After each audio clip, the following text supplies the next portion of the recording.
Hello and welcome to A Simple Telling, a channel dedicated to true crime and horror. Please sit back and relax as we discussed today's topic, the case of Amy Duggan's sister Archer-Gilligan. Today we will be talking about Sister Amy, a serial killer from the early 1900s. Though she only has 5 deaths legally documented, it is believed she has killed upwards of 40 people. Now I will be giving a brief summary of Amy's life, death, and her crimes. Unfortunately, there isn't much about this case to be found due to the time it takes place in. Born Amy E. Duggan to James Duggan and Mary Kennedy in Milton, Connecticut, Amy was the 8th child born out of 10. She was born on October 31, 1873. In 1890, Amy attended the Milton School and the New Britain Normal School. A few years later, in 1897, she married her first husband, James Archer. Together they had a daughter named Mary, born in December of the same year. The small family became caretakers in 1901 to the Seymour family, where they were hired to take care of John Seymour, an elderly widower. They moved into his home in Newington, Connecticut. In 1904, Seymour died due to natural causes. John's heirs converted the residence into a boarding house for the elderly. The Archers remained on the premises and continued to be caregivers to other elderly people for a fee and paid the Seymours rent. They ran the boarding house under the name Sister Amy's Nursing Home for the Elderly. This is where Amy gained the nickname Sister or Sister Amy. 3 years later, in 1907, the Seymours decided to sell the home, leading to the Archers moving to Windsor, Connecticut, and using their savings to purchase their own residence on Prospect Street in Windsor Center. Shortly after moving into their new home, they turned the property into the Archer Home for the Elderly and Infirm. Unfortunately, 3 years later, in 1910, James Archer died of apparent natural causes. The listed cause of death was kidney disease. Amy had taken out a life insurance policy on James Archer a few weeks before his death and used the benefits to keep the Archer Home open.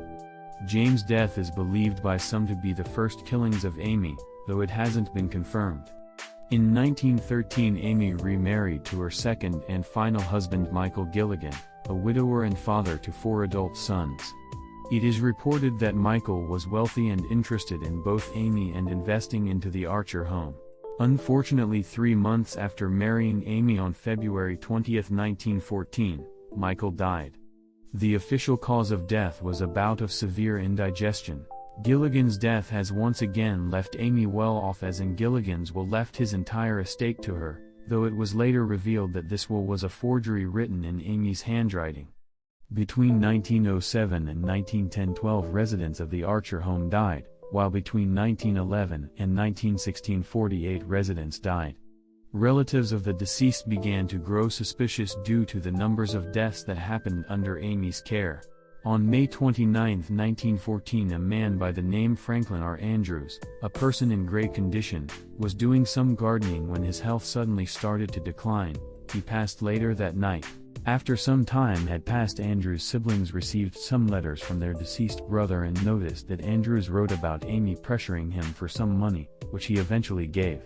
Many of Amy's patients died shortly after giving her a large sum of money. One of Andrews' siblings, a woman by the name of Nellie Pierce, went to the local district attorney with her suspicions that Amy was killing her patients after convincing them to give her money. Unfortunately, he mostly ignored her, so Nellie brought her story to the Hartford Courant, a popular newspaper in Connecticut. On May 9, 1916, the paper released the first of several articles on the murder factory. This led to the police starting investigating the Archer Home a few months later. It took nearly a year for the case to be closed. During the investigation, the bodies of Gilligan, Andrews, and 3 other boarders of the Archer Home were exhumed. All 5 bodies had traces of either arsenic or strychnine in their systems. Several merchants came forward and told investigators that Amy frequented their shops and bought large quantities of arsenic to kill rats. It was during this time of the investigation that it was discovered that Gilligan's will was a forgery. According to M. William Phelps, an American true crime writer, the investigation showed that while Amy was buying the arsenic, she wasn't buying it all. The doctor, a man referred to as Dr. King, of the Archer Home, had signed off on some of the purchases, and so did some of the patients. This led to the investigation focusing on Dr. King as evidence was piling up against him. But focus was brought back to Amy when someone suggested they clearly check all the arsenic purchases. Amy was arrested and convicted when police found evidence of one of Amy's patients making an arsenic purchase. Amy was originally tried for 5 counts of murder, but her lawyer was able to get the charges down to 1. On June 18, 1917, Amy was tried and convicted on the death of Franklin R. Andrews, and was sentenced to death herself, though Amy appealed the verdict and received a new trial in 1919, where she pleaded insanity. Amy's daughter Mary testified at court that her mother was addicted to morphine. Amy was found guilty again, but this time was given life in prison. In 1924, Amy was declared temporarily insane and was transferred to the Connecticut Hospital for the Insane, where she remained until she died at the age of 88 on April 23, 1962. I hope you liked this case. Please share with me any other cases you would like me to cover in the comments. I chose this case because I thought it was interesting, especially since things seemed to happen in threes with Amy Archer-Gilligan. Thank you for watching. I hope you liked my presentation enough to come back again. Please like and subscribe to stay with the channel. This has been A Simple Telling. Goodbye.